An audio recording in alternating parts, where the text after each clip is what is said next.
Education not only leads to the possibility of better income and better health for people, but it can also be a tool for building inclusive and more peaceful and democratic nations. While some countries in the continent have been involved in conflict for some decades now, the importance of education in building peace in Africa cannot be undermined, especially as nations are seeking ways of bringing an end to this menace. If we are to change the trajectory of conflicts in our region or to avert conflict, we must embark on a continuous process of educating the masses, of enlightening them on the values that we hold as a society, but also on the dangers of conflict. So education becomes then the pathway, both formal and informal education become the pathway to averting conflict and redressing the impact of conflict.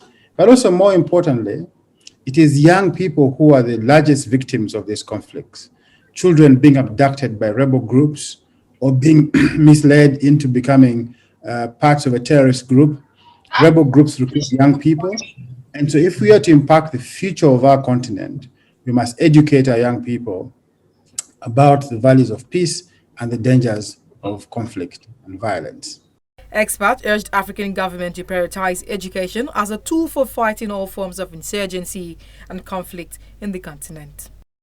For over 10 years, we have been battling with Boko Haram in Nigeria, and we have not been able to see the end of this conflict. It will be better if the government can look other ways and go into ways of using peace education. By using peace education, the youths who are the major actors in this violent conflict will be educated first and foremost on the importance of peace.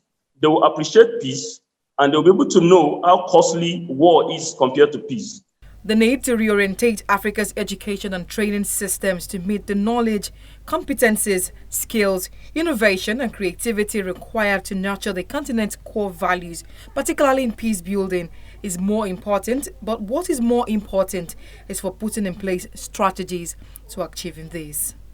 And other people who are involved, we must provide the skill sets for them to be able to appreciate this kind of education and not just focus on the children who are going to school.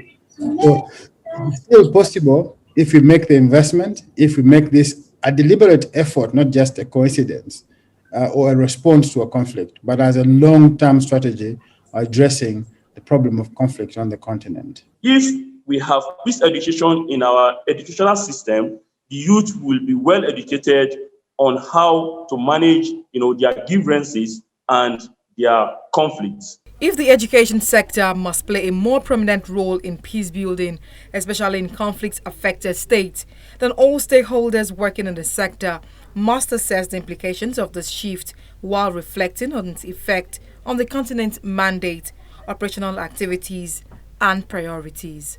Omolola Ololade, reporting for News Central.